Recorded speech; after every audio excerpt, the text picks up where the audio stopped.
घर और किचन के काम को करने के लिए अगर कुछ यूजफुल टिप्स का मदद ले लें तो काम आसान और बेहतर हो जाता है। नमस्ते दोस्तों, स्वागत है आपका प्रीति रसोई में। तो चलिए वीडियो को देख लेते हैं। अच्छा लगेगा तो लाइक ज़रूर कर दीजिएगा। यहाँ पर मैंने लिया है पुराने मोजे यानी जुराब। जब मोजे पुराने हो जाते हैं, फट जाता है, इलास्टिक ढीला हो जाता है तो हम इसे फेंक देते हैं बेकार समझ के। मगर आज हम इसका यूज़ करेंगे। तो उसके लिए हम क्या करेंगे कि इसमें से एक मोजा ले लेंगे। बाकी के मोजों को मैं साइड में रख देती हूँ और एक मोजे को ले लेती हूँ। अब इसके ऊपर वाले हिस्से को इस तरीके से कट कर लूँगी। तो ये देखिए, मैंने इसके ऊपर वाले हिस्से को काट लिया है। अब इसे हम यूज करेंगे अपने बैंगल्स को रखने के लिए। तो कैसे रखना है वो मैं आपको बताती हूँ। तो यहाँ पर देखिए, जो हमारी इस तरीके की चूड़ियाँ और कंगन होती हैं ना, तो इसमें ये जो स्टोन लगे रहते हैं, अगर हम इनको ऐसे ही खुला रख दें बॉक्स में तो एक दूसरे में टच होके इसके स्टोन का जो साइन है वो ख़राब हो जाती है। तो इतनी महंगी महंगी चूड़ियों को हम इस तरीके से बेकार नहीं होने देंगे ना।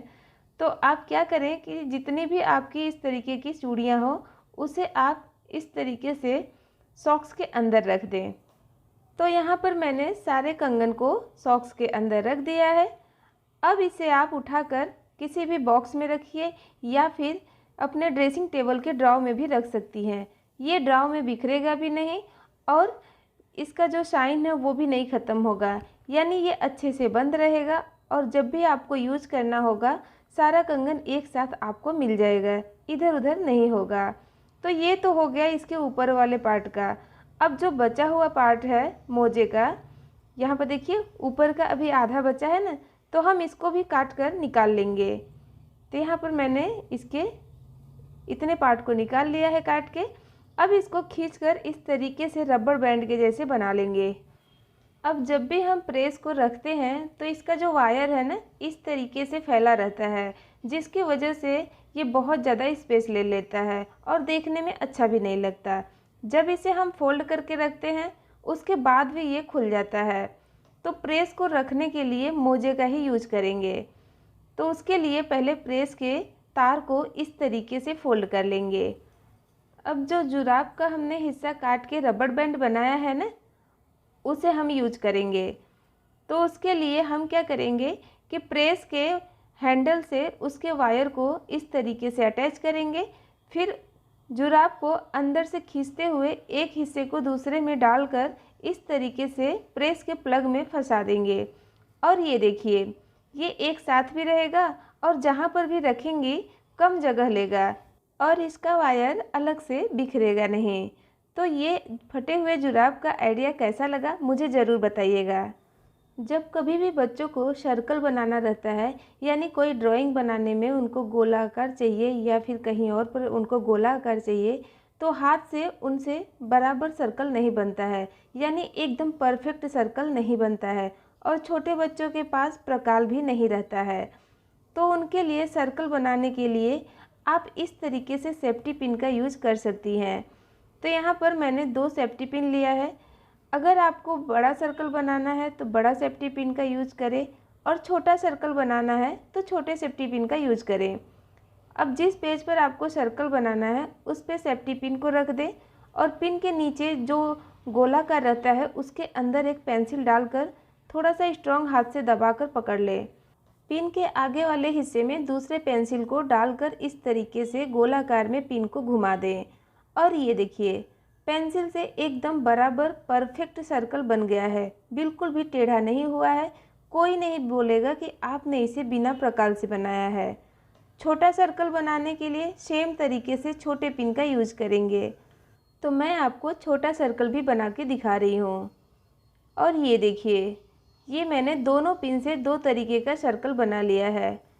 आप देख सकती हैं कि सर्कल में बिल्कुल भी मिस्टेक नहीं हुआ है। कोई नहीं बोलेगा कि बिना प्रकाल से आपने इतना परफेक्ट सर्कल बना लिया है। तो देखा, छोटा सा पिन हमारे मुश्किल काम को कितना आसान कर दिया ना। तो चलिए नेक्स्ट टिप देख लेते हैं। झाड़ू तो हम हमेशा अपने घर में यूज करते हैं और झाड़ू से हमारे घर की नेगेटिव ऊर्जा भी बाहर चली जाती है। जब हम झाड़ू लगाते हैं, कचरे को बाहर फेंकते हैं, तो कचरे के साथ हमारे घर का नेगेटिव ऊर्जा भी निकल जाता है। मगर कभी कभी हम झाड़ू को धो देते हैं जब ये ज़्यादा गंदा हो जाता है। धोने के बाद जब इसे हम सुखाने के लिए रखते हैं तो ये ऊपर से तो सूख जाता है, इसके अंदर से ये नहीं सूखता है। अगर वो नहीं सूखेगा तो अंदर सड़ने लगता है, जिसकी वजह से झाड़ू टूटने लगता है। तो झाड़ू अंदर तक कैसे सूखे उसके लिए मैं आपको बहुत ही बढ़िया ट्रिक बताती हूँ। तो उसके लिए हमें लेना है क्लॉथ पिन, यानी कपड़े में जो लगाते हैं पिन, वो पिन लेना है और थोड़ा थोड़ा झाड़ू का पार्ट इस तरीके से अलग कर लेना है। और अलग करने के बाद झाड़ू पर इस तरीके से पिन को लगा देंगे। अलग अलग भाग में इसे हम बांट देंगे, जिससे जो झाड़ू के अंदर वाला पार्ट है वो बाहर आ जाएगा और ऊपर के पार्ट अलग होने की वजह से हवा अंदर तक जाएगा। तो झाड़ू जल्दी से सूख भी जाएगा और अच्छे से सूख जाएगा। तो इस तरीके से आप पिन को लगा दें। उसके बाद आप इसे धूप में रख दें या फिर अपने घर में किसी भी हवादार जगह पर रखें जहाँ पर हवा आता हो। हवा लगने के बाद भी झाड़ू अच्छे से सूख जाएगा धोने के बाद। तो आप इस ट्रिक को ट्राई कर सकती हैं, ये बहुत ही यूजफुल टिप है। तो चलिए नेक्स्ट टिप की तरफ चलते हैं। जब हम आटा लेके आते हैं तो उसे हम छान कर ही रोटियां बनाते हैं, क्योंकि हम सोचते हैं इसके अंदर कुछ कचरा होगा तो वो निकल जाएगा, जैसे कि गेहूं के पार्ट भी रह जाता है या फिर गेहूं के ऊपर के छिलके निकलते हैं। तो हम इसे इस तरीके से छानते हैं तो आटे को छानने में बहुत ज़्यादा टाइम लगता है। आटा जल्दी से छन्नी में से नहीं गिरता है, बहुत ज़्यादा हिलाना पड़ता है। तो एक काम आप कर सकती हैं, यहाँ पर मैंने लिया है फॉक।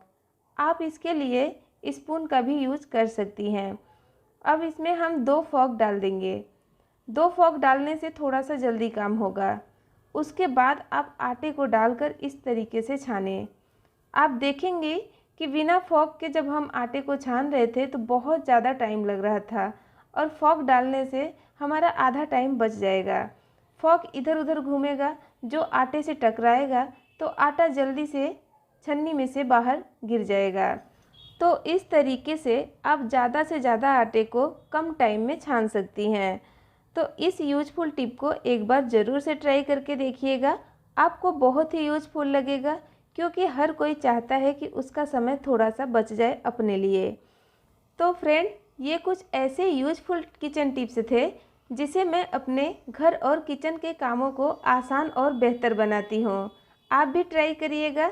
वीडियो ज़रा सा भी पसंद आया है तो लाइक कर दीजिएगा, चैनल को सब्सक्राइब कर दीजिएगा और मेरे रोज़ की वीडियो को देखने के लिए बेल आइकन को क्लिक करना मत भूलिएगा।